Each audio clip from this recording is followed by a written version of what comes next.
Hello students, एक बार फिर से आपका स्वागत है आपके विश्वसनीय लर्निंग प्लेटफॉर्म इन्वेंटर से एडुकेयर में। मैं हूं आपका मैथ मेंटर राकेश रंजन। पिछले क्लासेस में हमने नंबर्स के बारे में कुछ जाना था, ठीक है।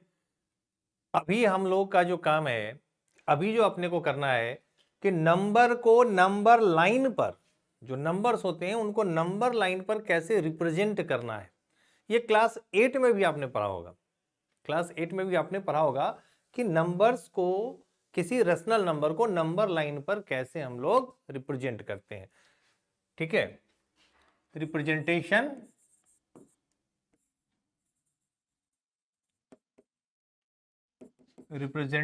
ऑफ रेशनल नंबर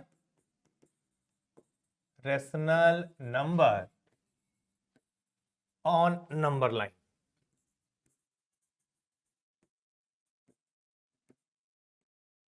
ठीक है। नंबर लाइन पर अब देखिए नंबर लाइन कैसा होता है। तो देखिए एक आपका हॉरिजॉन्टल लाइन है। अब जानते हैं कि लाइन जो होता है और टू साइडेड रे होता है, एंड नहीं होता है उसका, है ना, लाइन का। अब इसके सेंटर में आप ले लीजिए 0। अब जब 0 से आगे जाएंगे, यानी 0 से राइट साइड में, तो क्या नंबर लेते हैं हम लोग? पॉजिटिव। और लेफ्ट में आते हैं तो क्या लेते हैं? नेगेटिव। अब जैसे हम लोग होल नंबर को यहां लिखे, ऐसा कुछ, इधर क्या आएगा भाई? -1, -2, -3, -4, -5, ऐसा कुछ, ठीक है। सेंटर में 0, राइट साइड में, आपके राइट साइड में क्या आएगा? पॉजिटिव। लेफ्ट में क्या आएगा भाई? नेगेटिव। Negative number. यहां भी हम लोग क्या लेते हैं? इंटीजर्स को रखते हैं भाई, क्योंकि दो इंटीजर के बीच में कितना रियल नंबर हो सकता है? दो इंटीजर के बीच में कितना रियल नंबर हो सकता है? तो इनफाइनाइट रेशनल नंबर हो सकता है। दो इंटीजर के बीच में इनफाइनाइट रेशनल नंबर हो सकता है। अब जैसे मान लीजिए कि 0 और 1 की बात हो रही है, तो 0 से थोड़ा सा बड़ा अगर आप लोग लिखें 0.001, तो 0 और 1 के बीच में एक और नंबर ऐसा भी हो सकता है कि एक और 0 बढ़ा के 1, ये भी नंबर आपका 0 और 1 के बीच में ही आएगा। तो ऐसा हम लोग कितना नंबर लिख सकते हैं? उसके अलावा भी है, मान लीजिए कि 0.2638, 0.2635, ऐसा कुछ कुछ। कितना नंबर हम लोग सोच सकते हैं? जितना सोचेंगे लिख सकते हैं। इनफाइनाइट नंबर हो सकता है, ठीक है ना। अब अपने को क्या करना है कि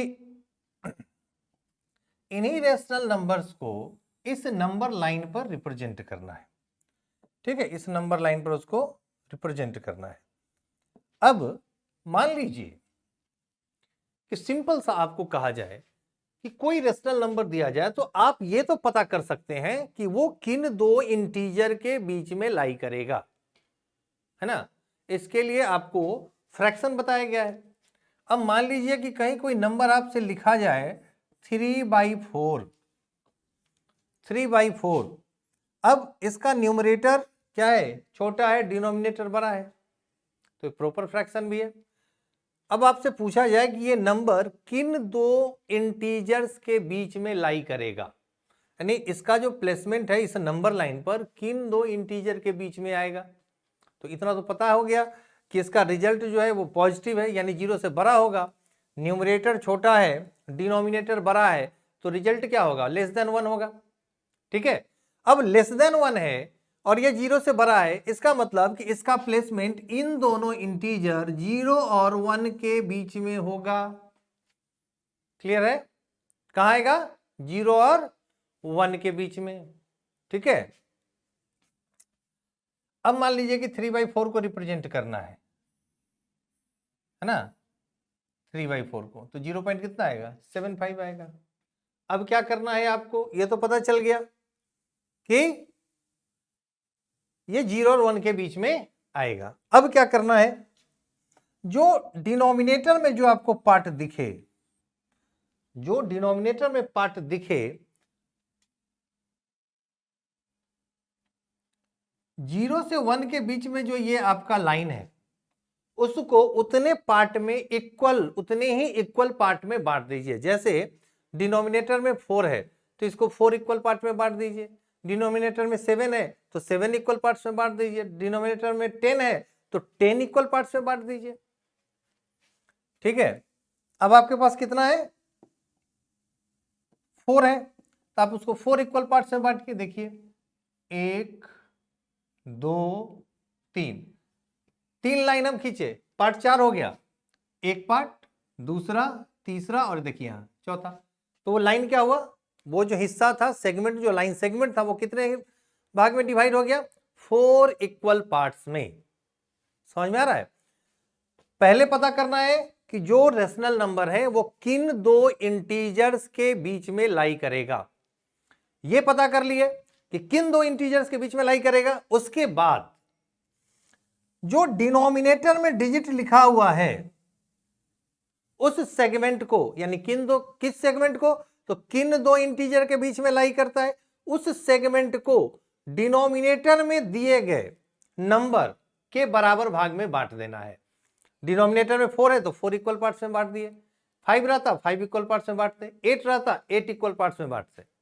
ठीक है, अब यहां थोड़ा सा ध्यान देंगे कि अब पहला जो पार्ट हुआ यहां, ये किसको रिप्रेजेंट करता है, ये रिप्रेजेंट कर रहा है 1/4। क्यों, क्योंकि उसको हम लोग 4 बराबर हिस्सों में बांटे हैं, जिसका वो पहला हिस्सा है। ये क्या रिप्रेजेंट करता है, 2/4, यानी 1/2 आधा हो चुका है। ये जो है क्या रिप्रेजेंट करता है, 3/4। और देखिए 1 जो है यहां लास्ट, ये क्या रिप्रेजेंट कर रहा है आपका 4/4, जो कि क्या हो जाएगा 1 लिखा हुआ है वहां। समझ रहे हैं, 4/4 1 हो गया, वहां लिखा हुआ है। तो पहला हिस्सा रिप्रेजेंट किया 1/4 को, दूसरा हिस्सा रिप्रेजेंट किया 2/4 को, तीसरा जो है वो रिप्रेजेंट किया 3/4 को, है ना। जैसे मान लीजिए यहां 0 था और यहां 1 था। आप इसको थोड़ा सा ऐसे समझिए। अब इसको 4 पार्ट में बांटना था, 1 2 3। अब देखो ये रिप्रेजेंट किया 1/4 को, ये रिप्रेजेंट किया 2/4 को, ये किया 3/4 को, और ये रिप्रेजेंट किया 4/4 को। 4/4 में 1 हो गया। अब आप समझिए कि 3/4 का मतलब क्या है, यहां से यहां तक, तो वो डिस्टेंस हो जाएगा, है ना, उसका 3/4 हिस्सा। लेकिन जब आपको नंबर का बात करें तो ये जो यहां पॉइंट बन रहा है, यही आपका 3/4 का रिप्रेजेंटेशन है। यानी यहां जो है आपका वो 3/4 को हम लोग रिप्रेजेंट कर रहे हैं। ठीक है, आई बात समझ में।